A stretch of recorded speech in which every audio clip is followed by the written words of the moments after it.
Welcome back. আমরা আজকের ভিডিওতে দেখব কিভাবে একটি ডোমেইন এক কোম্পানি থেকে অন্য কোম্পানিতে ট্রান্সফার দিতে হয়। সো আমরা চলে আসলাম নেমচিপে দেখতে পাচ্ছেন অফারের সেরা সমাহার চলতেছে। তো আপনারা অবশ্যই আমাদের ভিডিওগুলো দেখলে নেমচিপের বিভিন্ন কুপন পেয়ে যাবেন।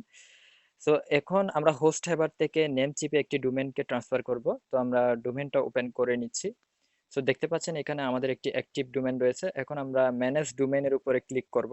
তাহলে আমরা ডোমেইনের ডিটেলসগুলো এখানে দেখতে পাবো। সো দেখতে পাচ্ছেন earnbangla.com, এই ডোমেইনটা আমরা ট্রান্সফার করে হোস্ট হেবার থেকে নেমচিপে নিয়ে যাব। এখন আমরা প্রথমে এখান থেকে সেটিংস থেকে রেজিস্টার লক এইটা অফ করে দিব। তো এটা যদি অন থাকে তাহলে কিন্তু আপনি ডোমেইনটা ট্রান্সফার করতে পারবেন না। এই জন্য যেই কোম্পানি থেকে আপনি আগে ডোমেইন রেজিস্টার করছেন সেখান থেকে আপনি এটাকে অফ করে দিবেন। ওকে, আমরা এটা অফ করে দিলাম। এখন নেম চিপে আসলাম। নেম চিপে আসার পরে এখান থেকে আমাদেরকে ট্রান্সফার সিলেক্ট করতে হবে, যেহেতু আমরা ডোমেইনটা ট্রান্সফার করব একটা কোম্পানি থেকে আরেক কোম্পানিতে, অর্থাৎ নেম চিপে নিয়ে আসবো। সো এখান থেকে রেজিস্টার বাটন আছে এবং পাশে দেখতে পাচ্ছেন ট্রান্সফার বাটন আছে। তো এই জায়গায় আমরা ট্রান্সফার এই লেখাটার উপর ক্লিক করে আমরা যে ডোমেনটাকে ট্রান্সফার করতে চাচ্ছি সেই ট্রান্সফার করা ডোমেনটাকে এখানে টাইপ করব। তো আমরা earnbangla.com এখানে টাইপ করতেছি। ওকে, এরপরে ট্রান্সফার যে বাটনটা রয়েছে সেই জায়গায় আমরা ক্লিক করব। ওকে, এখানে ক্লিক করব। ঠিক একই নিয়মে প্রতিটা ডোমেন ট্রান্সফারের ক্ষেত্রে এই নিয়মটা ফলো করতে হবে। ওকে, ট্রান্সফার এলিজিবিলিটি এখানে দেখা যাচ্ছে কনগ্রাচুলেশনস। তো তার মানে আমরা এই ডোমেনটা ট্রান্সফার করতে পারবো। ওকে, এখন দেখতে পাচ্ছেন এখানে এটা লকটা আনলক করা আছে, তার মানে এটা এলিজিবল ট্রান্সফার করার জন্য, কারণ আমরা একটু আগে আনলক করেছিলাম। সো এই জায়গায় দেখতে পাচ্ছেন একটি চেক বক্স রয়েছে। এই জায়গায় চেক বক্সটা আমাদেরকে চেক দিয়ে দিতে হবে, কারণ এটার চেক দেওয়ার মানে হচ্ছে আমাদের যে আগের ওনারশিপ ছিল সেই ওনারশিপটা আমরা পরিবর্তন করতেছি, সেটা আমরা মেনে নিচ্ছি। তো এটা হচ্ছে একটা প্রাইভেসি পলিসি এখানের। সো সেই পলিসি আমাদেরকে মানতে হবে।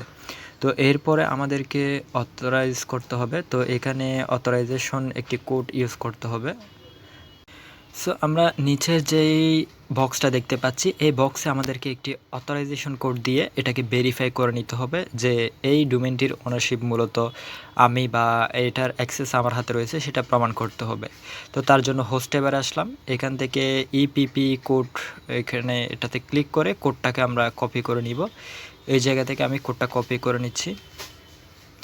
কোডটা কপি করে আমাকে নেটশিপে গিয়ে এটা ভেরিফাই করতে হবে। কোডটা দেওয়ার পরে এখান থেকে এটা ভ্যালিড কিনা সেটা যাচাই করতে হবে। তো যদি ভ্যালিড হয় এখানে একটি টিক মার্ক দেখতে পাবেন। তো দেখতে পাচ্ছেন এটি টিক মার্ক হয়েছে। এখন আমি এটা কার্ডে অ্যাড করে নিচ্ছি। ওকে, এই ডোমেনটা আমরা এখন কার্ডে অ্যাড করে নিলাম। এখন আমরা ভিউ কার্ডে ক্লিক করব। ওকে, ভিউ কার্ডে ক্লিক করে নেক্সট পেজে যাচ্ছি।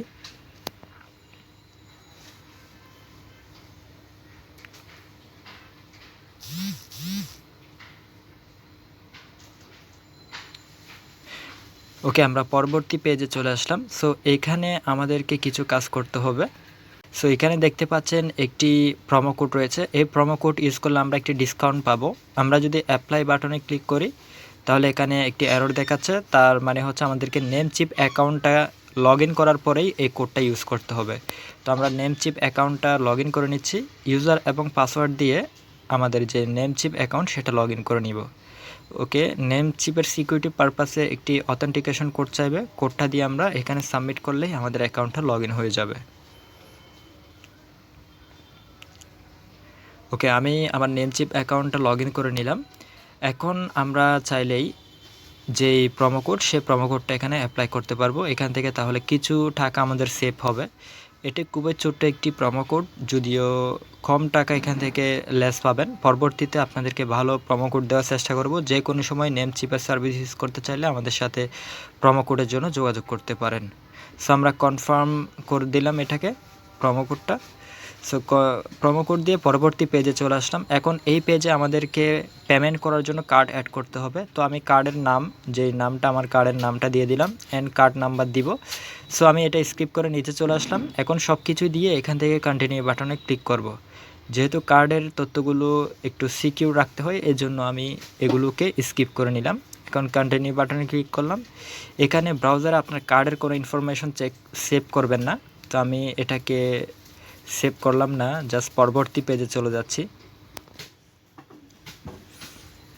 ওকে, পরবর্তী পেজে চলে আসলাম। যেহেতু আমার পেমেন্ট মেথড অ্যাড করা হয়ে গেছে। এখন আমি চাইলে শুধুমাত্র পে নাও বাটনে ক্লিক করেই পেমেন্টটা করে দিব।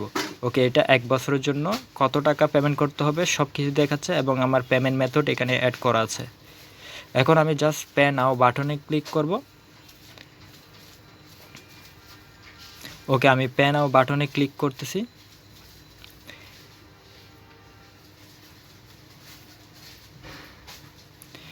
আপনার কার্ড থেকে টাকাটা কেটে নেওয়ার জন্য কিছুক্ষণ সময় লাগতে পারে, তাই 1 মিনিট বা 2 মিনিটও অপেক্ষা করতে হতে পারে।